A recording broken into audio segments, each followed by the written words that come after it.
Live, presented by Toyota, with NBA champ and former Warrior Durrell, right? The Hall of Famer, Jennifer Azzi, and for 3 quarters, we were like, what's going on with the Warriors? They were lackadaisical. But with the help of JTA and D. Lee, they flipped the switch in that 4th quarter. Yeah, I thought they really came out flat in that 3rd quarter. Even the first half, they came out flat, but they figured it out, and they ended up with a win.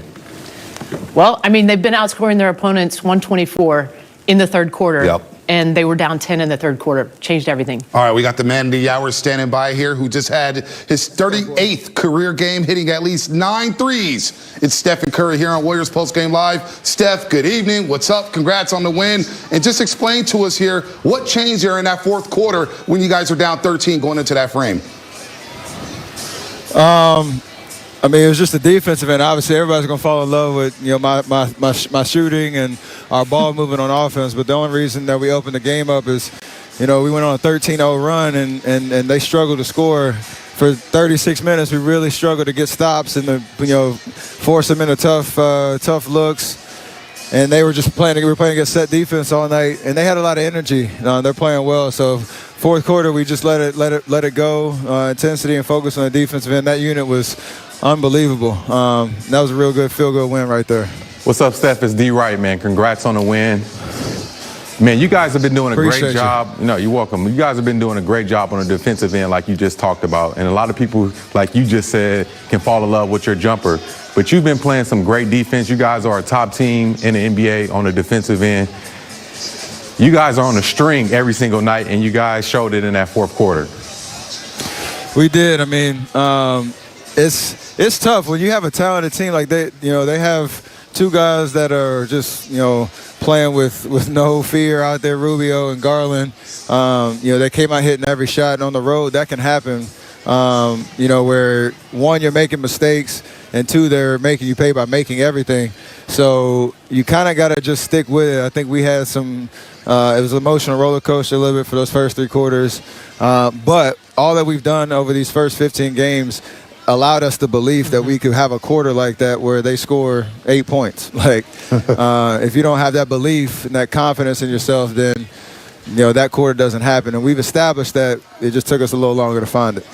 Well, Steph, hey, this is Jennifer. And, I think you guys are looking like a championship type of team to have that type of comeback. Can you talk a little bit about JTA's performance in that 4th quarter? It was huge. It's funny. Basketball is, especially when you have a team like we do, it's kind of fickle at times. And he's been out of the rotation for the last 2 games. And at halftime, Coach talked about our lack of energy and focus on the defensive end. And he actually told Juan, he said, Juan's sitting on the bench. He's mad, as he should be. And he told Juan to be ready. And look what happened. So it's kind of funny, how that stuff happens. And again, our strength in numbers mentality. Everybody has to, stay locked in and understand that your moment could be and your button could be called at any moment. And Juan delivered tonight. Yeah, Bielitsa with a strong first half, helping you guys stay afloat in that first half. And then your brother-in-law, Damian Lee, with another monster 4th quarter for you guys. He's been clutch in the 4th quarter, and it was tough for him to kind of shed out that rust after missing a couple games with the injury. Talk about your brother-in-law, D. Lee, and his performance there in the 4th quarter. Yeah, he was unbelievable. That's another thing of just confidence, because you understand, he was playing well early, had the hip injury, and it was taking him a while to get his rhythm back. But he came in and made a huge 3, couple big layups for us, and defensively he was all over the ball, hawking it. So again, this is gonna be the Warrior way this whole year. We got 13 guys right now, Clay and Wise. Everybody can play, and everybody can play at a high level. So you have to be ready and understand that there are gonna be ebbs and flows throughout the season, and we're showing that. All right, Steph, 13-2 on the season. Detroit tomorrow night. Safe travels there. Then we'll see you back home Sunday against the Toronto Raptors. Heck of a start for you guys. Congrats on a great game. Appreciate it, guys. See y'all soon. Thanks. Anytime. Steph Curry here on Warriors Post Game Live, and that 4th quarter was big for them. 8 points the Cleveland Cavaliers scored, but it all started with defense, defense, something we've been talking about all show long and all season long here. And it started early and often. There's D-Lee finding Steph Curry, who got the show started with some big-time threes. Oh, yeah, that was a big shot right there. All the shots Steph Curry hit in that fourth quarter were big shots. He got them going. And, you know, when a guy is knocking down shots like that versus a young team, you get them arguing like you've seen that right there, and they just don't know what to do. But everybody was a total team effort. I thought the guys that came off the bench did an awesome job. They brought the kind of energy that we were talking about at the beginning of the game that they needed to start the game with. So the fact that they finished this way, in my mind, is championship caliber basketball. And as Steph said, when your number's called, you got to be ready. Got to be ready. Look at Draymond Green. He had 14 assists tonight. He was moving that ball in that fourth quarter. D-Lee being aggressive, going to the rack. Oh, yeah. D-Lee has been struggling with a shot over the past few games, but he didn't let that bother him. He got to the rim. That's nasty, JTA. But going back with D-Lee, he's not settling. He's getting to the basket and making great cuts. And Steph Curry, of course, putting on the show there. I mean, 40 tonight, another performance, back-to-back games with at least 9 threes. I'm telling you guys, he's going to surpass Ray Allen, man. What is he, 57 now? He needs 57 to surpass him? I think happened in 5 games with the way this guy is shooting. He's shooting the cover off the basketball, like the OGs said back in the neighborhood. And look at Steve Kerr a lot. Look at JTA. Yeah. What did he tell us last week outside? And you know about this, Jennifer.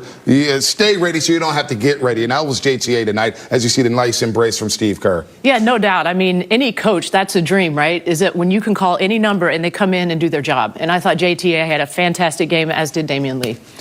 And I think this team is so deep. I think they're going to use Juan as one of those guys where you break the glass. When things get ugly like that, the energy is low, like you heard Steph talk about, they're going to throw JTA in there because we know the passion, the heart he's going to bring in the game and the energy. And he's going to do everything the right way. I know in the few plays when he got in there, he struggled a little bit, but he found his way. And then Steph Curry, of course, in that fourth quarter, 20 points there. And that run to start the fourth frame there, a 13-0 run right off the bat to tie that game at 81 all. This guy, what he's doing, like, we shouldn't be shocked, but you said it earlier today, Jennifer, it still surprises all of us with the way he does it. He could detonate at any moment. Yeah, and what was great in the fourth quarter, too, is his teammates were working for him and with him. And I think when they feel like he's on that run, they let him go, and they play for him. I mean, it's just amazing. And I promised I wasn't going to do it this year, but I'm still doing it. Like, I can't believe it. How does he do it? I'm with you, Jennifer. Yeah. I'm with you. And look, he only had 20 going into the fourth quarter. And in new rotation, we see Steph Curry play now at the beginning of the fourth quarter. And they needed that tonight, down 13, going into that frame. Think about the catastrophic last second there in the third quarter where they give up a free foul, Taco Fall. Yeah. Wow. They give up the tap to Wade. Steph Curry comes out in that fourth quarter, says, you know what? We're not losing this game. We're going to win this game and make sure we at least get a split at the worst on this road trip. And that's what superstars do. They put the team on their back when they're needed, and he did that. This whole team has been playing great team basketball. You know, some nights Steph Curry doesn't have it. Somebody else was stepping up. Bailey did it in the first half, kept him in the game. And, you know, he just does what superstars do. And there's also something about the Warriors breaking the hearts of Cleveland Cavalier fans. It never gets old. No. Never. We'll see the Warriors tomorrow night in Detroit, but first we'll hear from Steve Kerr on the other side about this comeback victory.